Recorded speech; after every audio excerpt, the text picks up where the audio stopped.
Our house on the windswept moors of Devon was a place of quiet order, governed by the steady hand of my father, Dr. Alastair Finch. It was a world of science and reason, of belladonna and bone sores, where every ailment had a cause, and every cause a logical explanation. My sister, Elspeth, and I were raised in this world. I, Edward, embraced its structure.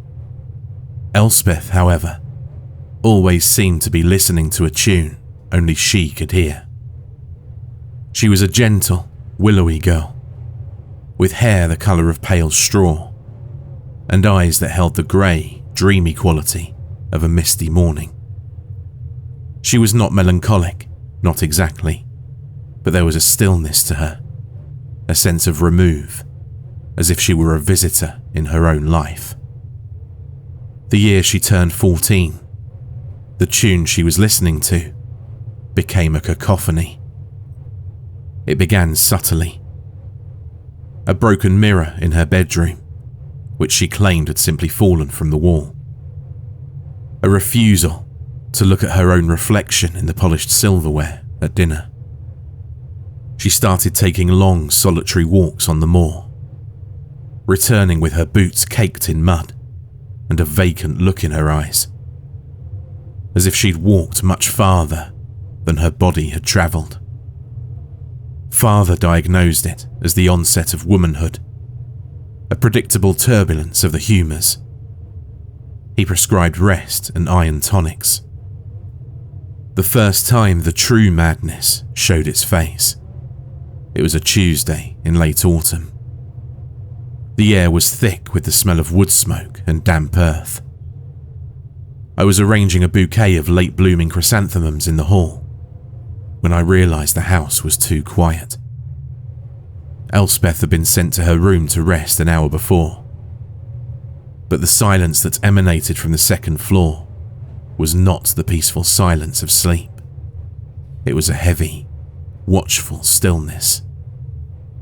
A knot of dread tightened in my stomach. I placed the flowers on the hall table and made my way upstairs, my footsteps unnaturally loud on the creaking floorboards. The door to her room was ajar. The door to the family bathroom, farther down the hall, was closed. I heard a faint, scraping sound from within, like a stone being sharpened on another. "Elspeth?" I called, my hand hovering over the brass doorknob. The scraping stopped. A moment later, I heard a soft, wet pop. I pushed the door open. The scene that greeted me is seared into my memory. A tableau of clinical, incomprehensible horror. Elspeth was standing before the sink, her back to me. The air was full with the coppery tang of blood. On the white porcelain, arranged in a neat, almost decorative semicircle, was a collection of small, pearly objects. It took my mind a moment to assemble the facts. The objects were flecked with red, and from some dangled a fleshy, string-like root. They were teeth. Her teeth. She turned to face me. Her mouth was a bloody, cavernous ruin, a dark gash in her pale face. A string of crimson spittle connected her lip to the collar of her white blouse. In her right hand, she held Father's dental pliers, their metal tips stained dark. But it was her eyes that held me captive.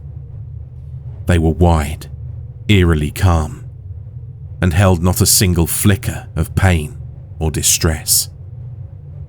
She looked at me, then at the pliers, then back at me, as if I'd interrupted her in some mundane household task. The scream that finally tore from my throat brought my father running. He stopped dead in the doorway, his face, usually a mask of professional composure, crumbling into disbelief. He was a man who had set bones, amputated limbs, and stared death in the face 100 times. But this was different. This was a violation of the natural order.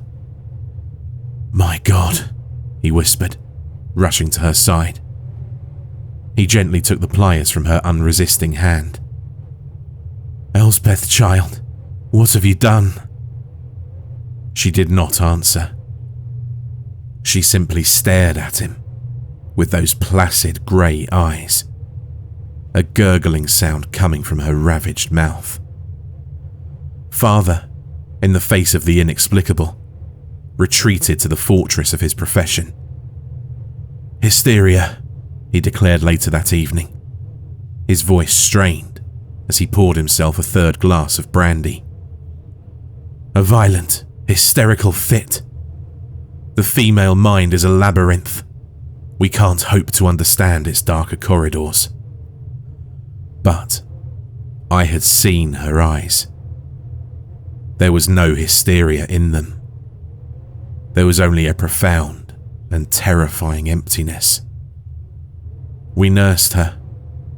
We fed her broths and custards with a small silver spoon, navigating the soft, tender landscape of her gums. The household staff, a cook and a maid, spoke in hushed whispers, their eyes darting towards Elspeth with a mixture of pity and fear. The cook began hanging bundles of herbs over the doorways. Father buried the teeth at the far end of the garden, beneath the weeping willow, as if he were laying a small, broken animal to rest. For 6 years, an uneasy peace settled over our home. The gums healed into hard, pale ridges, and Elspeth learned to speak around the absence in her mouth, her words soft and slightly slurred.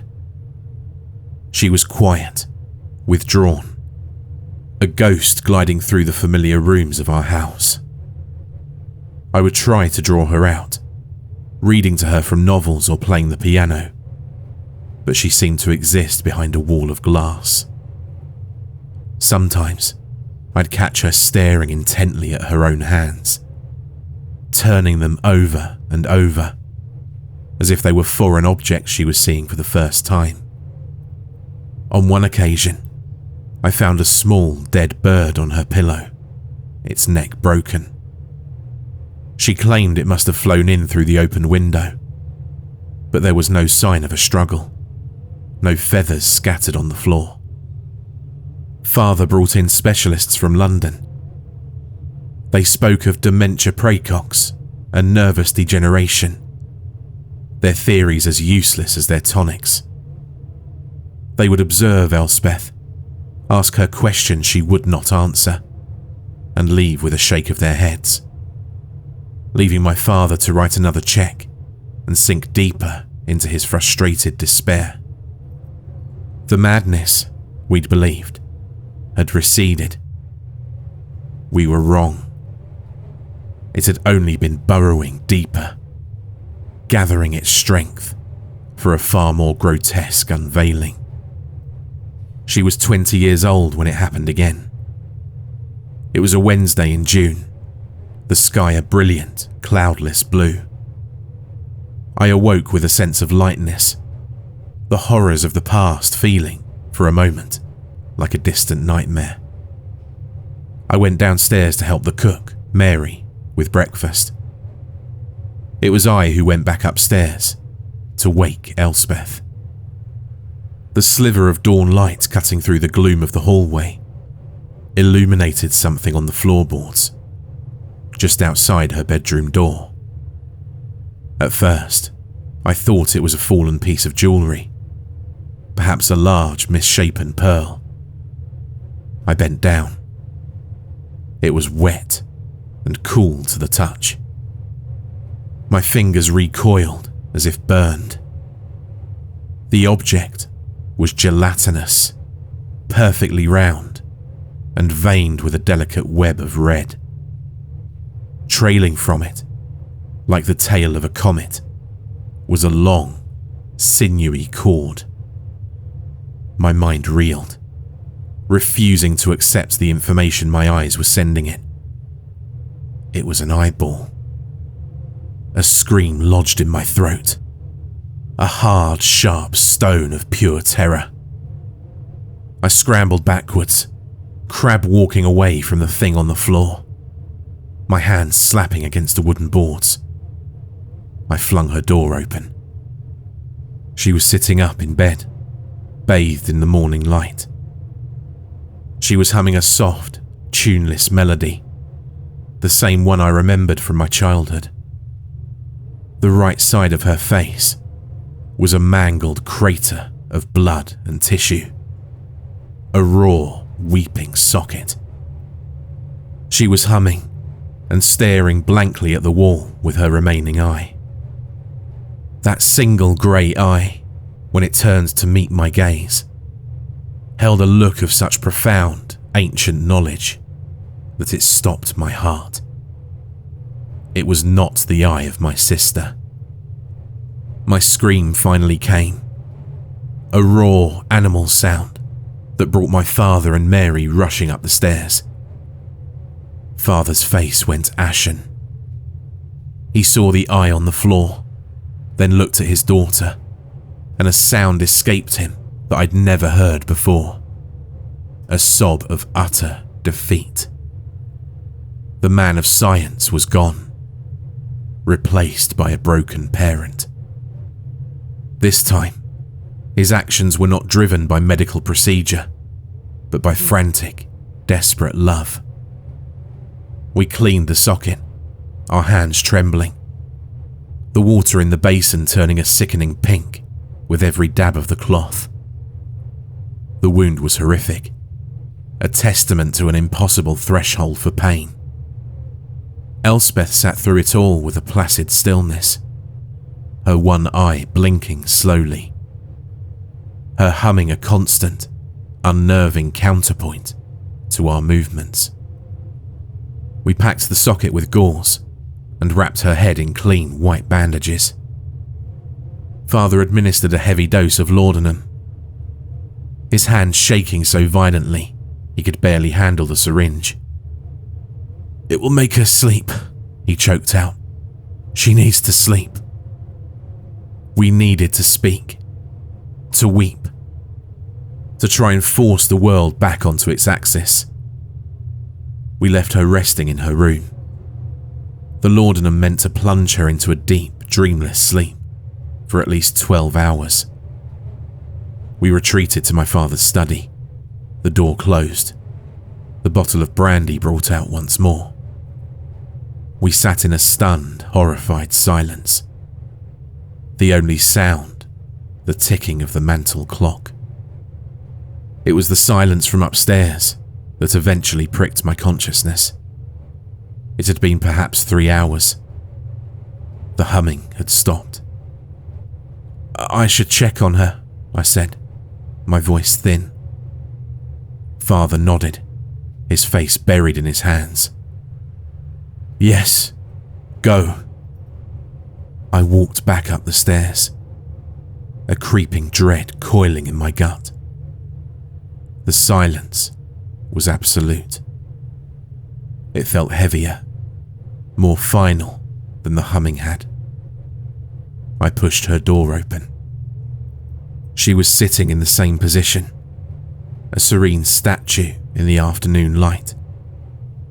But the bandage around her head was askew, and a fresh wave of dark blood had soaked through the white linen, dripping in a steady rhythm onto her nightgown.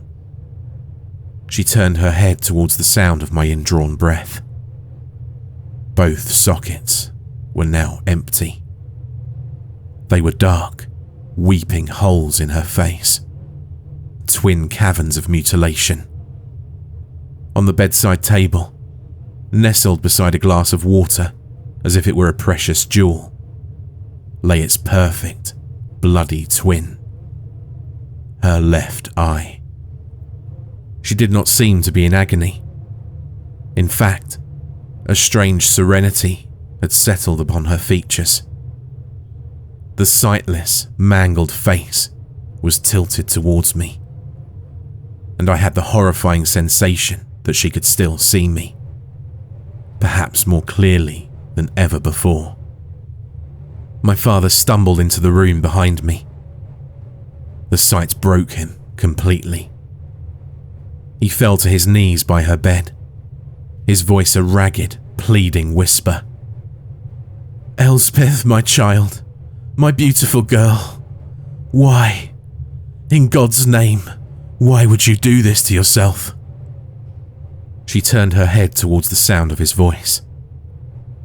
The ruined smile, the one that had haunted my nights for 6 years, returned to her lips.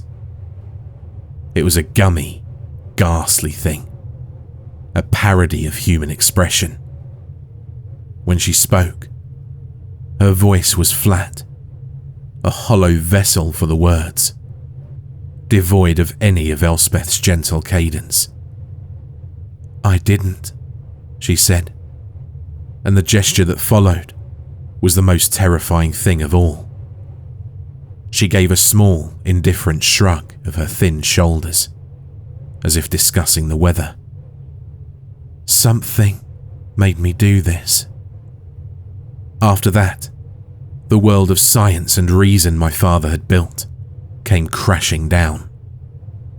Elspeth was taken away to an asylum in the north, a place with high walls and barred windows. Father aged 20 years in as many weeks.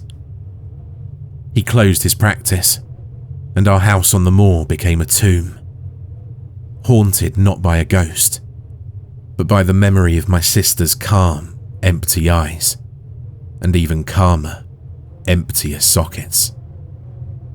I'm an old man now, and I've lived my life with the echo of her words. Something made me do this. This wasn't hysteria.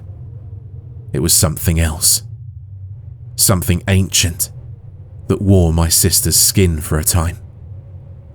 I've read modern stories of possession, of demons and dark forces, and I wonder if the thing that took up residence in Elspeth was a forerunner, a cruder, more direct entity that had no need for spinning heads or cryptic messages.